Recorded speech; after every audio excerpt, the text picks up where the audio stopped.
এই তো আমাদের ওই লোক পেয়ে গেছি আমরা।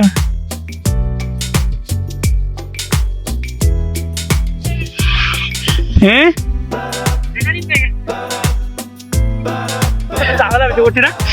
ব্যাটারি খুলছে ফোনে, কিক দেন,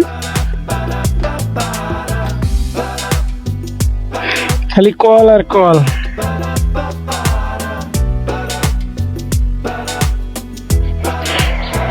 এ হুজুর ওনা 1 মিনিট খারান, 1 মিনিট আইতাছি। এই 1 মিনিট খারান, 1 মিনিট খারান খারান, ওম না মোরেই খারান, আমি ফুয়েল লয়ে আইতাছি। 1 মিনিট অনুষ্ঠানে হ্যাঁ বৃষ্টি হইতে পারিছে, আর কারণে হ্যাঁ আমরা তো পুরো গাঁয়ে ঠেমাই গেছেন।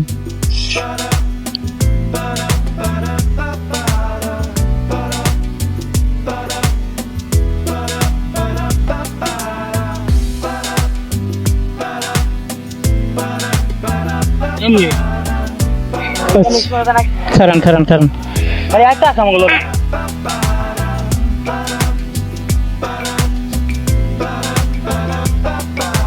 লোন না তাহলে এটারাই খেলোয়েন হ্যাঁ ওইটা লইবেন দুইজন। হ্যাঁ গাড়ি আর একটা কই, তাহলে এটা থুয়ে যান এখানে। হ্যাঁ আহেন আমার লগে আহেন।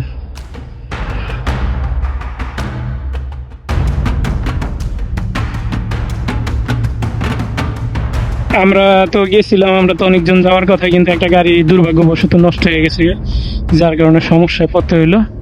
এই তো গাড়ি পাইছি।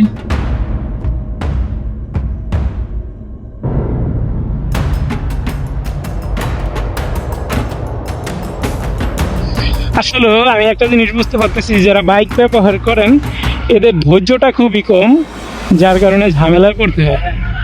হ্যাঁ এটা এনারাই খেলেন।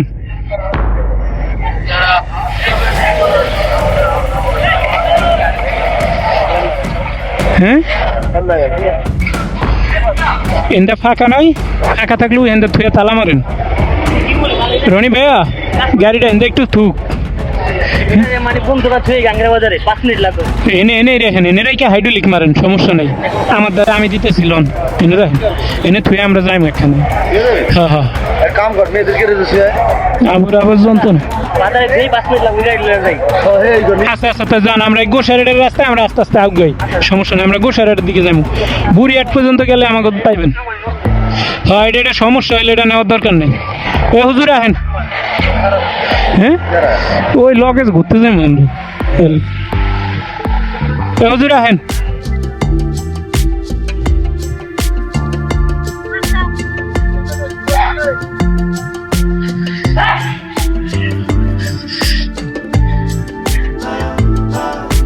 আসলে একটা মানে হ্যাসেল হইতে হইলো, যদি কোনো জায়গায় যাওয়ার সময় যদি সমস্যা করে তাহলে কিন্তু খুবই বিরক্তকর লাগে। এই বিরক্তিকরের মাঝখানে আজকে পড়া। তারপরে আমরা যেহেতু যাত্রা শুরু করছি, তবে এখন আমরা যাইতেছি সর্বশেষে।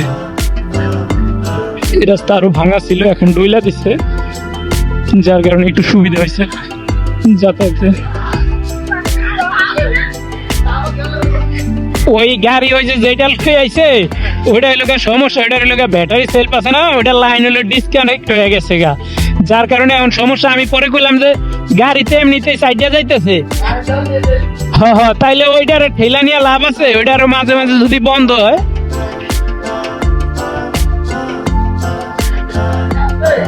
হ্যাঁ ও যদি মাঝে বন্ধ হয় তখন ওইটা নিয়ে আবার ঝামেলা হইবে না, স্টার্ট দিতে পারে না ওই ভাই। আবার এই পাদাওনি মাদাওনি বহুত ডিফারেন্স করা। কইলাম যে ভাই ওটা রাইখে আহেন, তা কইলে যে ভাই আঙ্গাইরা বন্ধুর দোকান আছে রাইখে আই। তাই আমরা আস্তে আস্তে আগাই। ওই যে নাম্বার প্লেটের সাথে যে একটা আলাদা স্টিল দেওয়া, ওই স্টিলটা ভালোভাবে না আটকেই নাই।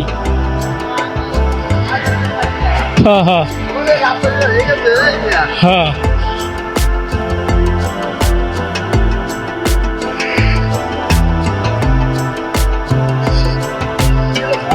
এই রাস্তাগুলি ওই যে দূর পর্যন্ত বড় লাগতো, অনেক পাশ লাগতো। তাইলে ভালো হইতো। হ্যাঁ হ্যাঁ ও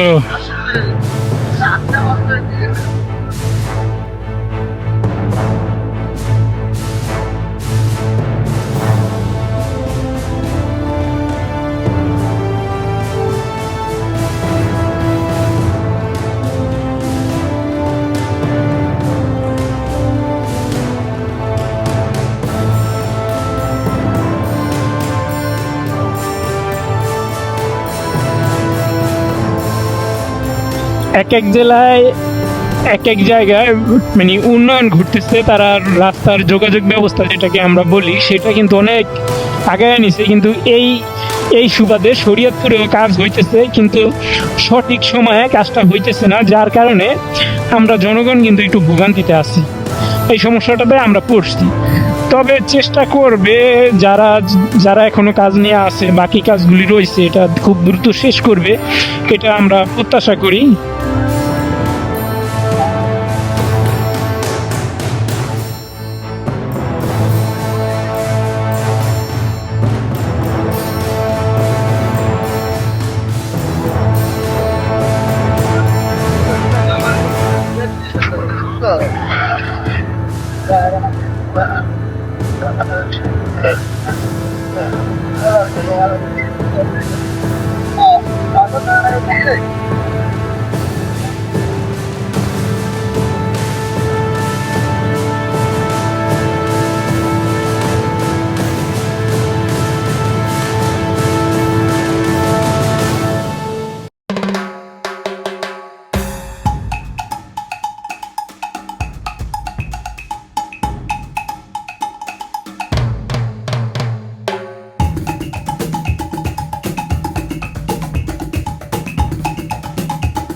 এই যে আমরা এখন ভাঙাচোরা রাস্তায় আছি, এই রাস্তাটা কিন্তু এতদিন যাবৎ এরকম ভাবে ভাঙাচোরা থাকার কথা না যদি তারা কাজগুলো কইরা নিত, কিন্তু দুর্ভাগ্যবশত এই রাস্তাটাকে যতবারই মেরামত করা হয় বেশি দিন টিকে না। এই রাস্তাটাকে যতই মেরামত করা হোক বেশি দিন টিকে না, এই আবার সেই রাস্তা ভাঙাচোরা হয়ে যায়।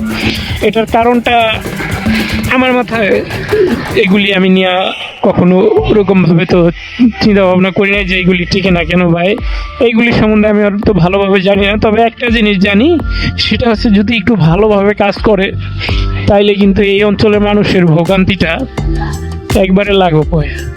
কিন্তু এটা না করে তারা কি কাজ করে আল্লাহ জানে, তারা তো অর্থ নেয়, ভালো অর্থ নেয়, কিন্তু এভাবে কাজ কেন করে বা সংশ্লিষ্ট যারা আছেন দায়িত্বে কর্মরত, যারা পরিদর্শন করেন, তারা এইগুলির জন্য বিশেষ করে চাপ প্রয়োগ কেন করে না সেটাও জানা নাই। তবে সামনে চিন্তা ভাবনা আছে যারা এই কাজগুলি করে তাদেরকে নিয়মিতভাবে ভিডিও বার্তায় আমি কিছু মেসেজ দেব, যে মেসেজগুলি যদি তাদের কাছে কানের কাছে পৌঁছায় তাহলে তারা বুঝতে পারবে যে আমরা কতদূর ভুক্তভোগী, আমরা কোন সমস্যাগুলি বিশেষ করে ফেস করি। এই যে ভাঙাচোরা রাস্তা, এটার জন্য কিন্তু আমাদের যোগাযোগ ব্যবস্থা পিছিয়ে পড়েছে, আমরা যাতায়াতে অনেকটাই দুর্বিশ্ব যন্ত্রণা সই। যেরকম আমাদের এই শরীয়তপুর জেলায় বিশেষ করে কিন্তু অন্য কোনো জেলার মানে যে যোগাযোগের একটা মাধ্যম হয়ে দাঁড়াইতে পারে নাই। যদি মাধ্যম হয়ে দাঁড়াইতো তাহলে শরীয়তপুর জেলা অনেক পূর্বে থেকেই গ্রহণযোগ্যতা পেত। এই শরীয়তপুর জেলা অন্য অন্য জেলার তুলনায় যেহেতু গ্রহণযোগ্যতা পায়নি, এর একটা কারণে আমি মনে করি সেটা হচ্ছে যে আমাদের শরীয়তপুর জেলার উপর দিয়ে অনেকগুলো জেলার সাথে যদি যোগাযোগ ব্যবস্থা থাকতো, যেরকম শরীয়তপুরের থেকে যদি পিছনের যে বরিশালের জেলা আছে বা মাদারীপুর জেলা আছে, এই সমস্ত জেলার লোকজন যদি শরীয়তপুরের শহরের উপর দিয়ে যাতায়াতের একটা ব্যবস্থা থাকতো তাহলেই কিন্তু খুব সুন্দর হতো। তাইলে শরীয়তপুরের কর্মকাণ্ড, উন্নয়ন কর্মকাণ্ড, বিশেষ করে রাস্তার এগুলি কিন্তু আমরা চোখে পড়ে মানে একবারে চোখে পড়ার মতো আমরা দেখতে পাইতাম অহরহ। কিন্তু হয়েছে শরীয়তপুরেও কিছু কিছু সাইটে হয়েছে যেইগুলি খুবই গুরুত্বপূর্ণ। যেরকম ঢাকা থেকে যখন আমরা মাওয়া থেকে আসি তখন ওই ভাঙ্গার ওইদিকে অনেকটা উন্নয়ন হয়েছে।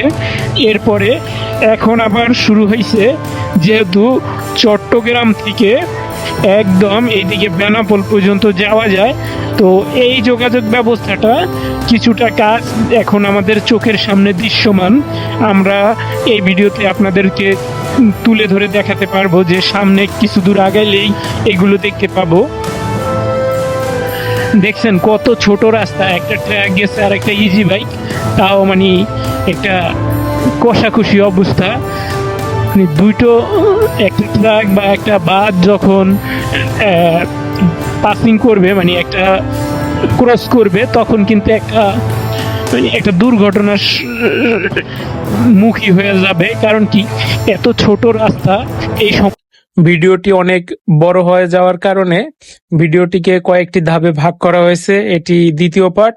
তো যারা ভিডিওটি দেখতেছেন অবশ্যই আপনাদেরকে ধন্যবাদ। আর এই চ্যানেলে যদি আপনি নতুন হয়ে থাকেন তাহলে চ্যানেলটিকে সাবস্ক্রাইব করে বেল আইকনটি অন করে দিবেন আর একটু লাইক কমেন্ট করে দিবেন। আর যদি ভিডিওটি আপনার ভালো না লাগে তাহলে কিন্তু অবশ্যই এই জায়গায় ডিসলাইক করার একটা অপশন আছে। ডিসলাইক দিয়ে কমেন্টে বলবেন যে কোন ভুলটা আমি করেছি বা আপনি কোন বিষয়টা আমার থেকে মিস করতেছেন, এটা একটু বলে যাবেন। সাথে থাকার জন্য ধন্যবাদ।